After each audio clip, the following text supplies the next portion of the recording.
Hi there, I'm Coach Craig Kenneth. And I'm Coach Victoria. And today we're going to be talking about, as the dumper, I feel responsible to repair things.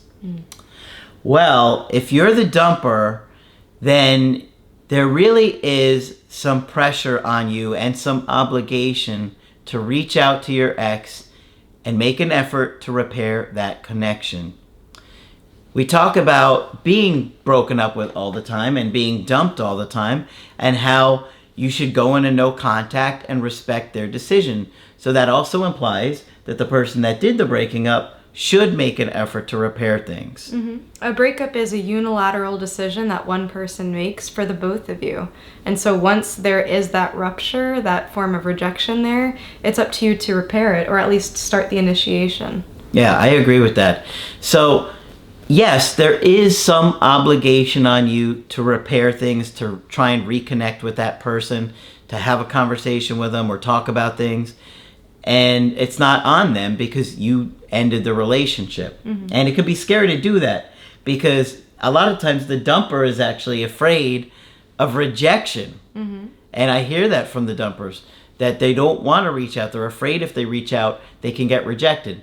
And the interesting thing about that is that you cannot come on too strong, even if you were the dumper, because a lot of times the person that has been broken up with is upset, they're angry, they're hurt, and if you give them too much power, then it almost becomes like now you're the one that's been broken up with. Exactly. And many of you know what it's like to feel angry after a breakup. You think, wow, this person really left, this person really decided to end the relationship over this, whatever it is. And it can make you resentful. So when the person does say, hey, I think I made a mistake, you're like, wait a minute, you have to understand how this affected me. Yep.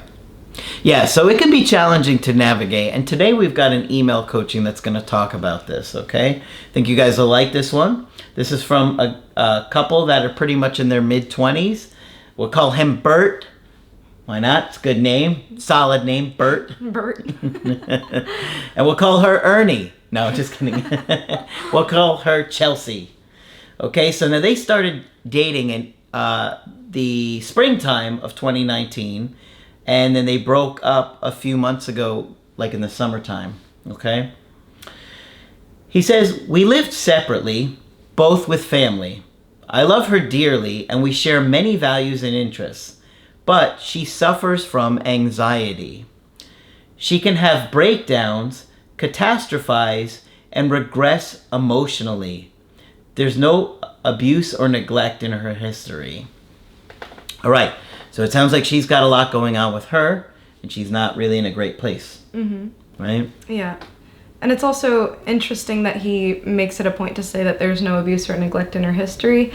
We have to make sure that we're not jumping to conclusions either way. We don't want to say 100% this person was abused. We also don't want to say 100% they had a fantastic childhood. Obviously, there's some issues there, and as a clinician, we always question the history. Yeah, exactly.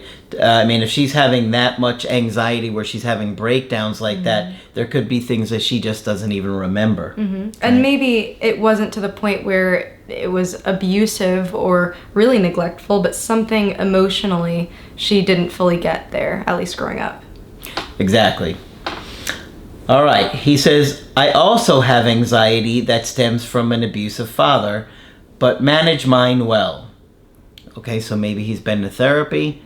Sounds like he's got at least a little insight into his history, huh? I was very supportive, but it was hard to have fun, and I often felt disconnected from her. She often was distracted by a fear with school or otherwise. Well, it sounds like her anxiety is so overwhelming that she is struggling with school, to function in a daily life, and to stay present and be like happy and, present with him in that connection. Right. She wanted to marry me, and I wanted to, but I felt lonely and unsupported, and the idea of marrying her terrified me. Well, that's a big statement right there. I want to marry this woman, but it terrifies me. Yeah. I know what you're thinking. Typical man, right? Well, and also typical avoidant. You know, it does sound like that commitment piece can be overwhelming. Do I really want to say that I want to be with this one person for the rest of my life? Yeah. It's a big commitment. It is. Yeah. It is. So you already think he might be avoidant? Possibly. You know, that might be just a small sign. Yeah. The thing that did stand out to me, though, is that he said he felt lonely and unsupported. So Yes. here we're hearing that they're in a partnership. He has a partner. You would think, okay, what is he not getting from her emotionally? Yep. Why does he feel lonely when he does have this relationship? I would speculate that it could be because her anxiety is so overwhelming, it keeps her from being present with him. Yeah. Right? And I talk a lot about that in it's a really old video, The Real Reason Relationships Fail, where it talks about how anxiety overwhelms us and keeps us from being present with our Right. partner. He says, the day before we broke up, she even said she'd marry me tomorrow. She stopped seeing her therapist before we started dating. He said she was doing fine. I tried talking to her once a year, that she should seek extra help, but she would become defensive and sulk, which made me shut down. I like that he's like, once a year, it's her yearly reminder. It's like a checkup. You need help. I'll remind you next year. He says conflict is hard for him due to the abuse, which makes sense. And he also said that he shut down, so that is consistent, going with, you know, possible avoidant attachment there. Yeah. He says, I was walking on eggshells.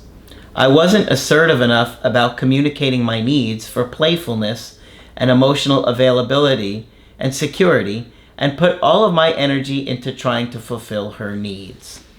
Well, you can see why you get frustrated. You know, he's feeling like he's making all the effort, that he's trying to repair things all the time to make her happy, and yet he's not getting the fun and the joy from her back because she's so overwhelmed with her own issues. Right. And because of that, it seems like he is keeping back from what he's feeling, which over time in a relationship, that becomes resentment.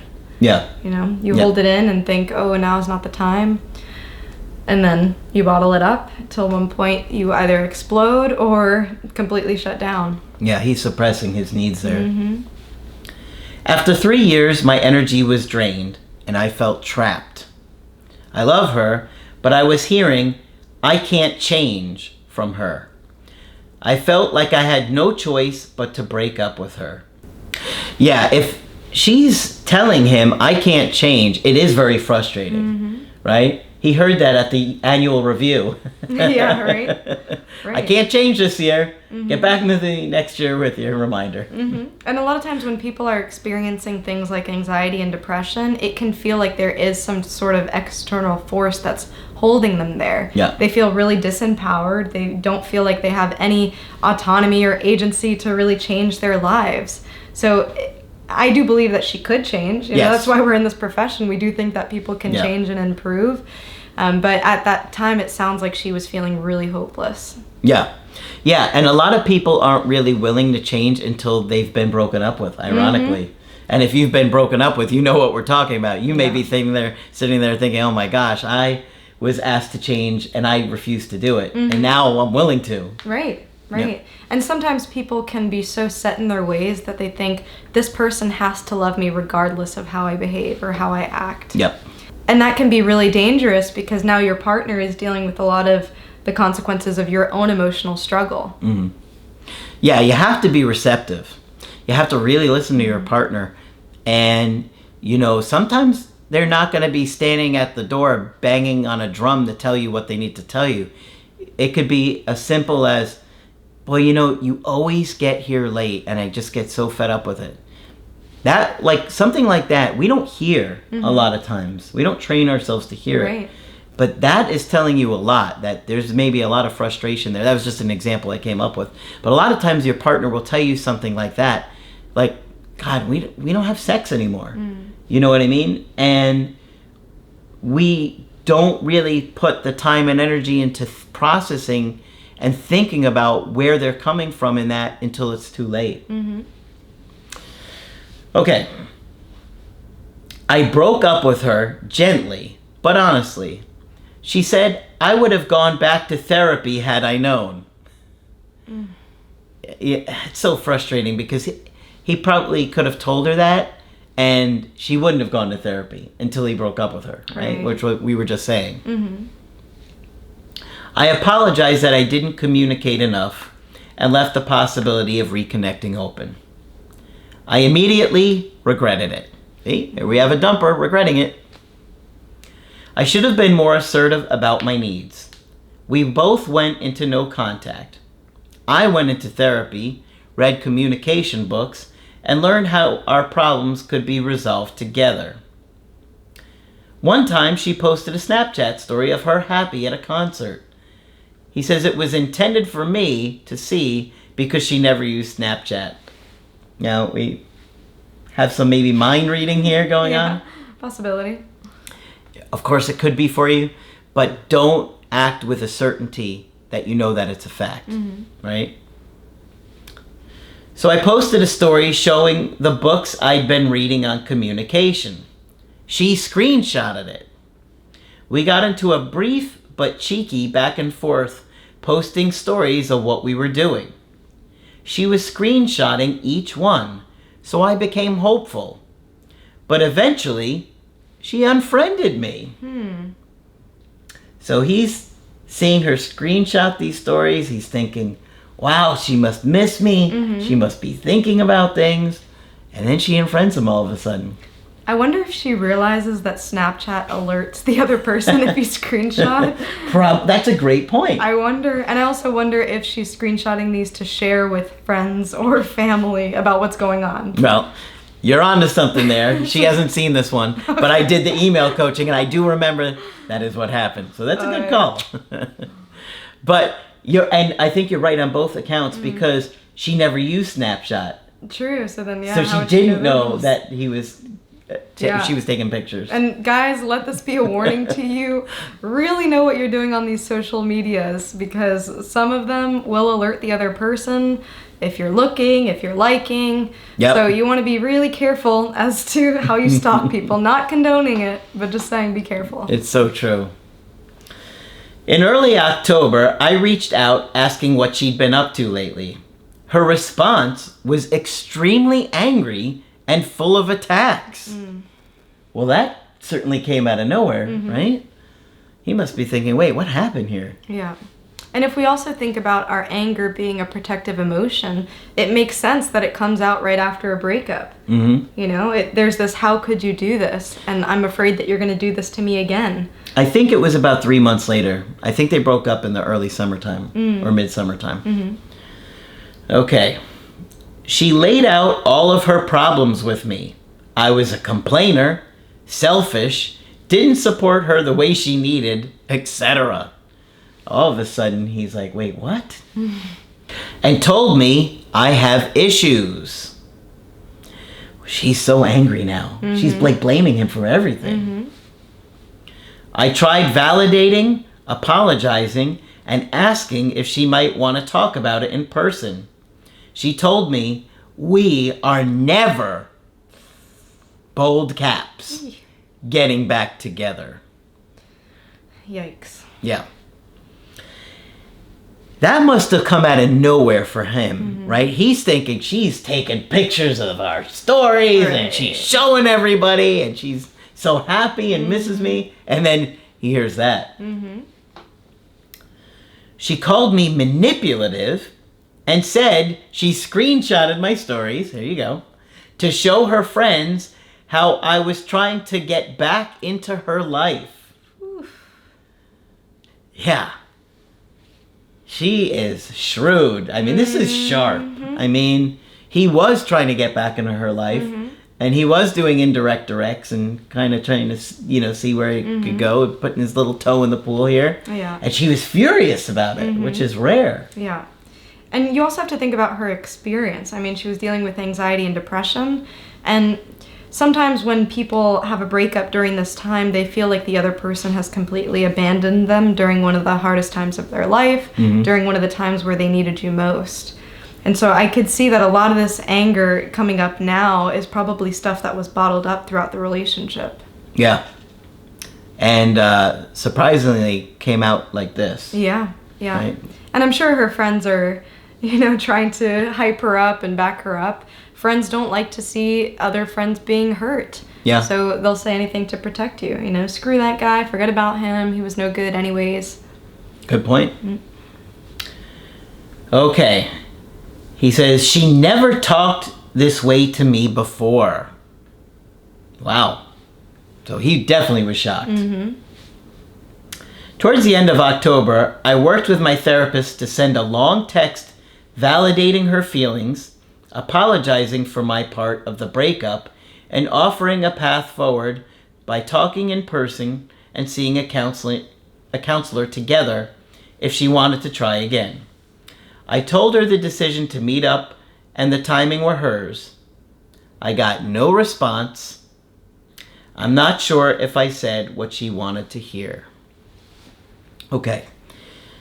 Well, you have to give him credit because he did try and act like an adult. He tried to validate things. He didn't put any pressure on her by saying, let's do it whenever you want. Right. The timing is yours. It's up to you. He apologized. He tried to validate what she was going through. I mean, I think that was really the effort he needed to make. And I think at that point, you have to leave it. Yeah, and it sounds like he had already made an attempt before this. And she kind of humiliated him. And that's what I'm thinking. If that was the response the last time, you can't go with the same approach thinking that something different is going to happen. And I could totally see why this therapist was so gung-ho about communication. After all, you are the therapist's client. They're going to focus on you expressing your own feelings and your own needs. One thing that I think therapists miss in the breakup is considering what the ex might be going through. And so we could see that the ex is still angry, still upset, not receptive to anything that he's doing. So we have to honor that. Okay, you're angry. What do? We give you space to cool down. Yeah. It's a tough situation because he did try and act like an adult here based on what I'm reading. Maybe it was a little overwhelming. Maybe the text was a little bit too long and overwhelmed her. But overall, I mean, if you make a real, considerate, sincere, authentic attempt to repair it and they don't respond and they're not receptive, at that point you gotta leave them alone. Right. He said, is there anything I can do to earn her trust back? I feel responsible to repair things as the dumper. I love her very much and tried to be a loving partner. Thank you for your channel and everything you do. Okay, well, in my opinion, you did what you could. You can't force yourself on her. You have to respect the fact that she didn't reply to you, and you have to leave her be at this point. Right. I think the biggest thing that you did that was really positive is showing empathy. And that's one thing that we talk about all the time. And a really important element to an apology is saying, this must have felt blank to you. This must have felt, really devastating for you, whatever it might be. And it seems like you have made that attempt, but where she is emotionally is just not ready for that. Yeah. You got to respect her, and you got to leave her alone, and you have to respect yourself enough to say, I've made several attempts. The first time she kind of embarrassed me and made me look like a fool to her friends by kind of be like, oh, look at him trying to get back in my life. Look at how he's acting. Right. It's kind of embarrassing to do, and it's immature. You know what I mean? And then she ignores you when you try to act maturely about it and send her, a letter? A text? A long text. Yeah, long text. So you can't chase her. You have to leave her be. And you have to also consider that she's got her own issues here. And maybe she's just not ready to have something healthy. Right. And I want to remind you, too, that just because you regret a decision or are feeling sad or like you're missing the person, it doesn't necessarily mean that it was the wrong decision or a bad one. What I would really like to see is for her to really start working on those core issues, because those will inevitably pop up again. And you are going to feel very different from the moment where you're frustrated, ready to break up with a person, to the next moment once it happens and you are separated. So a part of me wants to tell you to connect with those feelings of her telling you, I can't change. We need to see her be at that level of humility where she's open to some change before this can work again at all. Yeah. And you want to see that she's going to act like an adult and show some genuine sincerity to you and some ownership for her mistakes, which I don't think we've seen yet. Right. And that she's committed to changing and having something healthy with you. And unless you get that from her, I would say just let it be. You were unhappy in the relationship. You tried to express yourself in your annual reviews once a year, letting her know. But, you know, and also, you know, honesty, like you made sincere efforts to have a healthy relationship.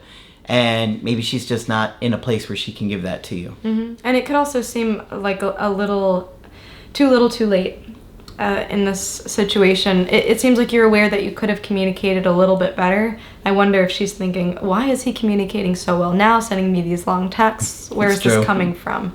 You know, he thinks he can just, you know, kick me in and out of his life whenever he wants. So that anger, it's going to take some time for her to process. And, you know, take some time for yourself to think about what you really want, considering, you know, is this something that you really want to invest in, be patient with, and see a future with? And if she can be a good partner for you, because she really wasn't the first time around. Right. Okay, so hopefully this one's helpful to you. Of course, if you want to get our help personally, you could do that on my website, askcraig.net. I do email coaching and I do Skype. Of course, Coach Victoria is also available for Skype coaching. I'm here whenever you need to talk. Just click on her name on the top of the website to schedule with her. But that's it for this video. I'm Coach Craig Kenneth. And I'm Coach Victoria. And we will talk with you soon.